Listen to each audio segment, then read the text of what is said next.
Thank you. Good afternoon. Please have a seat.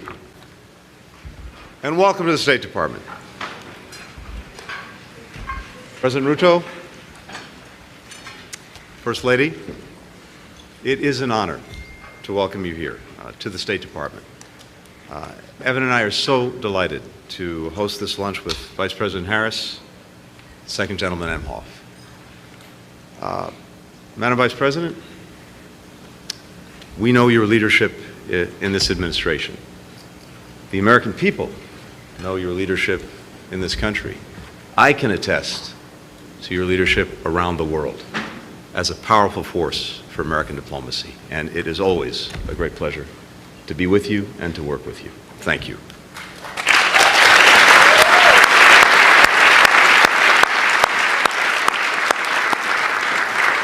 We're so grateful today to be joined by representatives of other nations, partners from across Kenya and the United States, colleagues from Congress, particularly the Congressional Black Caucus. Thank you for being here with us today.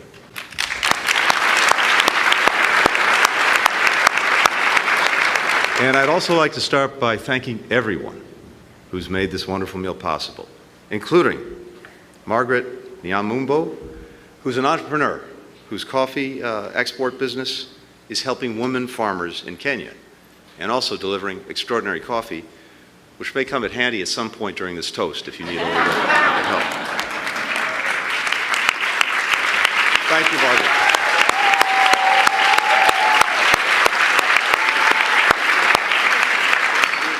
So, as some of you have heard over the last few days, this year the United States and Kenya are celebrating a milestone. 6 decades ago, and just a few months after Kenya won its independence, our two countries formally established diplomatic relations. Yet, our people had already forged deep ties. In one another, many Kenyans and Americans saw reflections of their own history, their own fights for freedom and self-determination. And that's what brought two young men together in the 1950s. In 1956, Tom Mboya, a rising political leader in Kenya, came here to the United States. He was on a speaking tour about his nation's struggle for independence.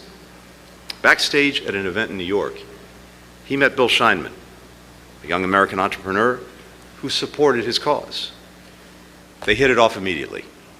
They decided to continue their conversation at a restaurant, and they ended up talking all night. Mboya shared his efforts to assist rising Kenyan leaders who were going to college. Scheinman wanted to help. In the coming years, they started a foundation to support Kenyans studying in the United States. The group identified outstanding students. They rallied donations. They chartered flights to bring them to U.S. colleges and U.S. universities. Eventually, Mboya convinced a young American senator by the name of John F. Kennedy to provide support. Soon, this program became known as the Kennedy Airlifts. This initiative brought hundreds of Kenyans and other East Africans to the United States over the years. Many became trailblazers in medicine, academia, civil society, government, the media. A number worked alongside Mboya, one of Kenya's founding fathers. Mboya and Scheinman themselves became friends for life. Mboya was the best man at Scheinman's wedding. Years later, when Scheinman died, he was buried in Kenya next to Mboya. President Ruto, you once said that nations are driven forward and changed by individuals, ordinary men and women who believe that they can make a difference and can change the status quo. Mboya and Scheinman shared that belief and acted on it. So does President Ruto. His own story, rising from a kid who went to school barefoot until he was 15 years old, earned money selling chickens by the side of the road, to become president of his country, is a testament to that very idea. And Mr. President, I think and hope that you felt these past few days the gratitude that we have for our partnership and for your leadership. Ben Franklin looks down upon us, our first diplomat, and he was known for his aphorisms. One of them, many of us know, is, "Well done is better than well said." Anyone who has the benefit of working with and listening to President Ruto knows that he excels at both. Countless other Kenyans and Americans have also dedicated themselves to doing their part. And for generations, our people have continued to collaborate to advance our shared values, our hopes, our visions for the future. Today, our countries are working together to grow inclusive economic opportunity, to shape cutting-edge technology in Silicon Valley and the Silicon Savannah. We're supporting the transition to clean energy, improving our capacity to prevent, to detect, to treat infectious disease. We're working to counter terrorism, to resolve conflicts, to help restore stability to some of the most insecure places, including Haiti. These are areas where President Ruto has demonstrated critical personal leadership, not just in the region, but around the world. Our citizens, our communities, our civil societies are also working every day to strengthen our democracies, to bring ourselves a little bit closer to the free, open, just, and equitable societies that we both aspire to be. Long after the airlifts, we continue to grow the ties between our countries and between our people.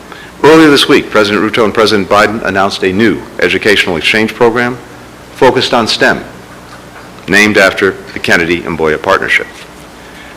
When Kenyans and Americans collaborate, they're not just leading on the issues that matter to our people, they're leading on issues that matter to people everywhere. That's the story of Octavia Carbon. Its team of Kenyan engineers, scientists, climate change experts are building machines that pull carbon out of the atmosphere. Their goal is to become the first carbon removal company in Africa to lower the cost of this critical technology. The Octavia team started working from a kitchen table. Now, they've created a machine that can absorb as much carbon in a year as 2,000 trees. When that technology is ready to deploy, Octavia Carbon will team up with a U.S. company to store all of the extracted CO2 in the ground, and together they'll help make our shared planet more sustainable for generations to come. I'm told that in the Octavia Carbon warehouse, the place where they're actually building and testing these prototypes right now, there's a mural, and it's got two portraits on it. One depicts the company's namesake, the great black American writer Octavia Butler, whose science fiction stories challenge readers around the world to imagine a different future for our societies. The other portrait is of one of the greatest marathon runners of all time, the great Kenyan athlete, Eliud Kipchoge, who once said that he lives for moments when he gets to challenge the limits.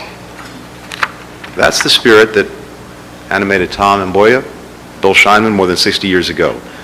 They challenged the limits of their time in pressing for more free, more just societies in both of our countries. It's the same spirit that unites Kenyans and Americans today. The determination, the creativity, the audacity to chart a path beyond what we believe is possible. To not only imagine a better world, and to make it, and to make it together. So, please join me in a toast.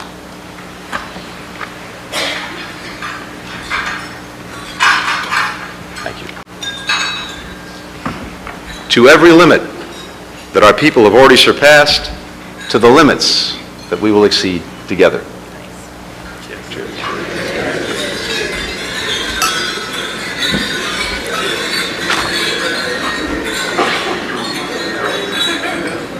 And now it's my great honor to present to you the Vice President of the United States.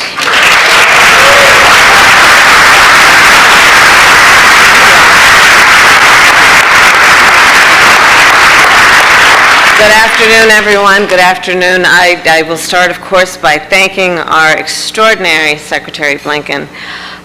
You have been traveling the world at record pace. That you are standing still at this moment is an extraordinary feat, given all you do. It's the Kenyan coffee. And it's the Kenyan coffee.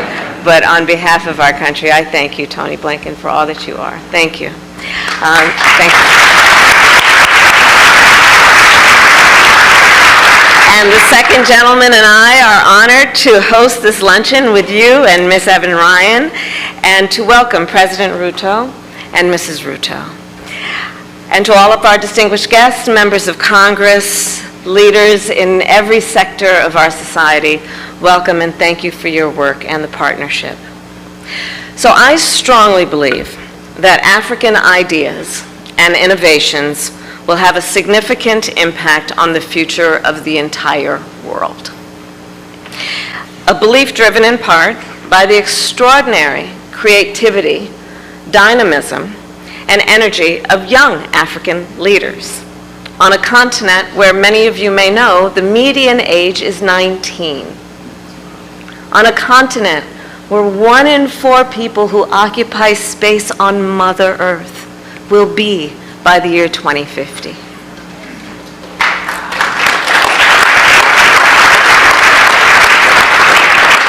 And fueled then by that sense of optimism, last year I had the good pleasure of visiting the continent for a week-long trip.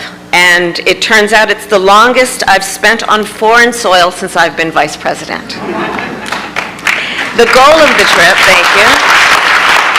The goal of the trip was to highlight and strengthen our partnerships in government, in business, and in the civil society, to increase private sector investment, to revise and upgrade the U.S.-Africa narrative, which is long overdue, and to bring fresh focus to the innovation and ingenuity that is so prevalent across the continent of Africa. There at an incubator, I met with tech entrepreneurs who are taking small businesses online and strengthening supply chains. I convened young musicians and artists whose Afro beats are influencing music around the globe.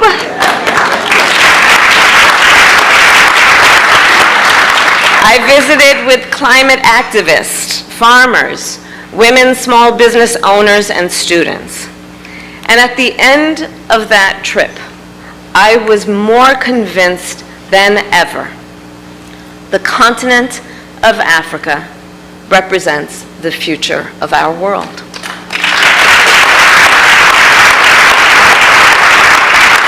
And I will add, any leader that ignores the continent of Africa is doing so at their own peril.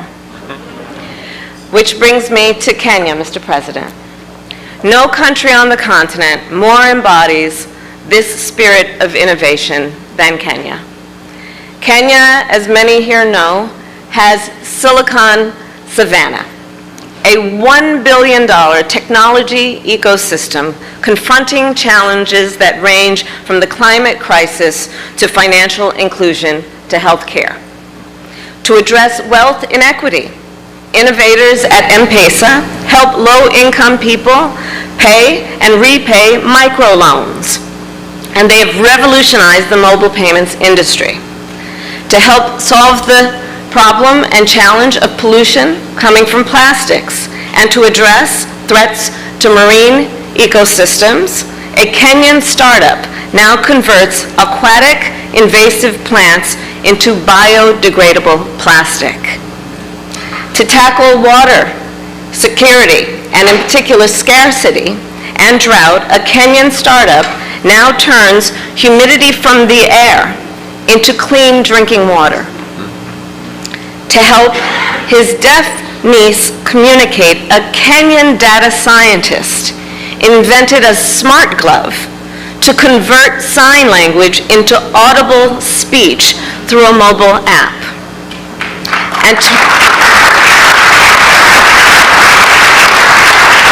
And to make healthcare more accessible and affordable, AI is now being used for medical image scans, and chatbots are providing healthcare advice. President Ruto, innovation has flourished under your leadership. You and I just left a fireside chat at the U.S. Chamber of Commerce. Your leadership has been extraordinary. And as I shared with you with our Ambassador Whitman, you really, as a leader, symbolize the importance of the partnership between the United States and the continent. You ran, Mr. President, on a platform of promoting entrepreneurship and strengthening your economy. You have spoken powerfully about the need to bridge the digital divide. and that innovation will drive economic growth. Your work and this visit reinforces the point that African ideas and African innovation will help shape the future of the world. The partnership between the United States and Kenya is grounded in shared values and a shared vision for the future. We are grateful, Mr. President, for your commitment to democracy, your commitment to take bold action on the climate crisis, your commitment to broad-based economic growth, and your commitment to support global security and stability, most recently through Kenya's leadership to help stabilize Haiti. The fates of the American people and the Kenyan people are intertwined. Secretary Blinken just spoke about Tom Mboya and the airlift. I will add, in 1959, when Mboya was in the United States gathering support for the airlift, he joined in a march with American civil rights activists. Just blocks from here, he spoke about our shared struggle for political freedom, economic opportunity, and human dignity. And these 65 years later, I stand proud to acknowledge your leadership, Mr. President, of these same principles. Later on that trip, Mboya was invited to Atlanta, I see the former mayor here, by Dr. Martin Luther King Jr. There, as they stood together, Dr. King said, and I quote, "Our struggle is not an isolated struggle. We are all," he said, "caught in an inescapable network of mutuality." So to you, President Ruto, just as it was then, and even more so today, our people are interconnected and interdependent, and so I will raise a glass and ask all to join to the U.S.-Kenya partnership and in celebration of our network of mutuality. Mr. President, cheers. Cheers.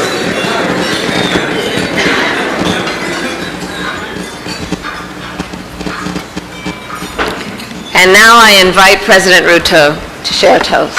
Thank you.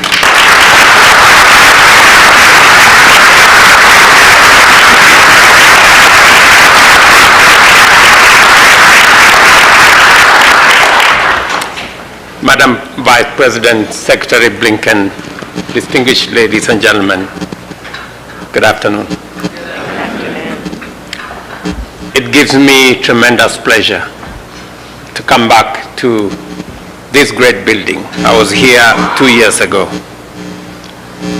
And today, in my state visit to the United States, we meet again to celebrate 60 years of relationship between two friendly nations, the United States and Kenya. Our relationship based on a firm foundation of the values we share and believe in. Values of freedom, democracy, rule of law, inclusivity, and equality. They were as present and meaningful many years ago, they are so today. And as I come to the conclusion of this state visit, I am persuaded beyond any doubt that the relationship between the United States and Kenya and Africa is now onto a new pedestal.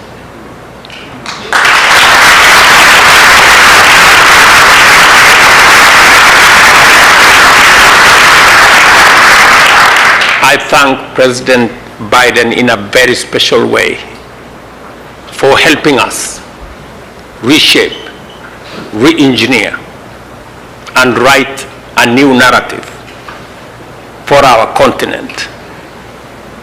We all believe in a Nigerian proverb that says,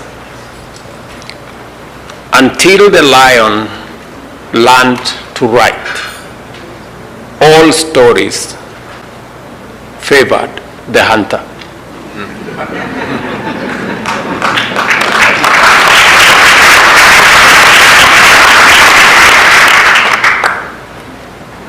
We have decided that we are going to write our own story. And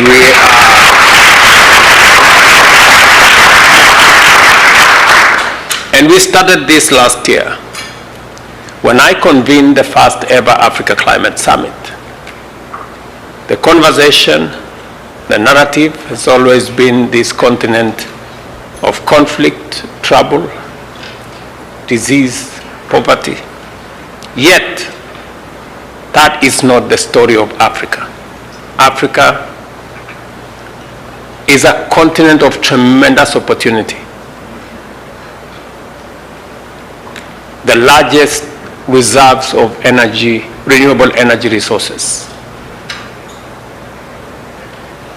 60% of the world's arable and cultivated land. 30% of mineral wealth, global mineral wealth, including those that are necessary for energy transition. The youngest continent, which will produce 40% of the world's working workforce by 2050, and where a quarter of the world's population will be living, providing the world's biggest single market. In short, Africa is a rich continent and a continent of opportunity.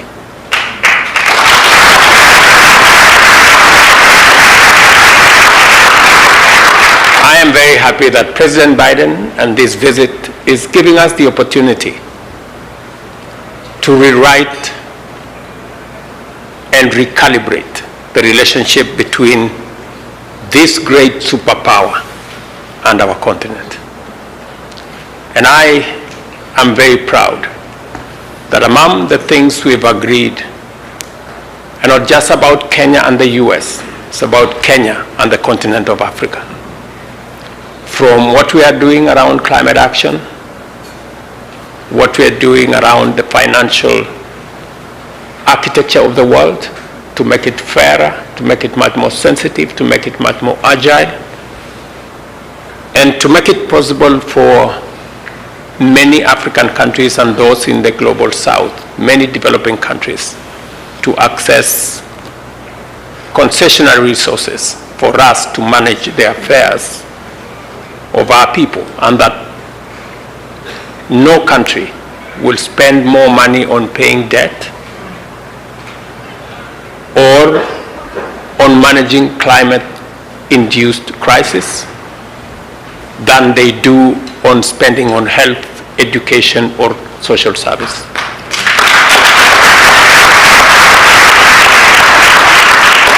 I must commend the leadership of the United States, President Biden, and the many other leaders I met at the Hill, including the Black Caucus, including the leadership, the joint leadership of the House and the Senate. And all of them shared the same views with us that it's time for a new relationship, to build a new relationship between our continent and the United States, as we encourage the United States to take leadership on making sure that together we can have a freer, a safer, a healthier, and a much more prosperous globe for all of us. Finally,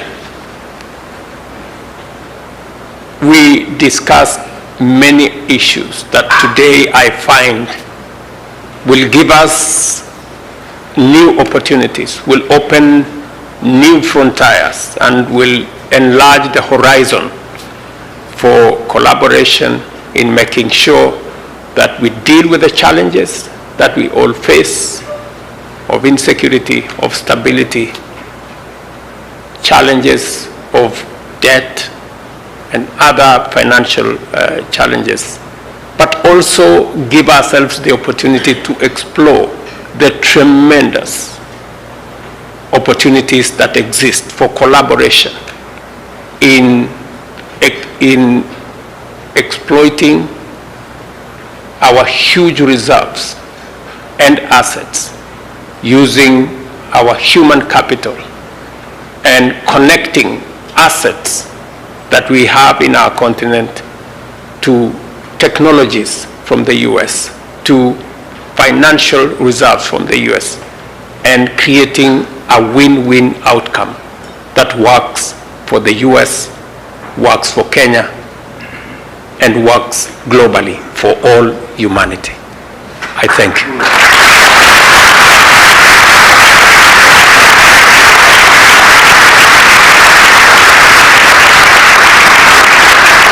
Let me request you to raise our glasses as I propose a toast to the long-lasting relationship, the good health, prosperous engagement, stability, and prosperity for the people of the United States and the people of Kenya. Cheers.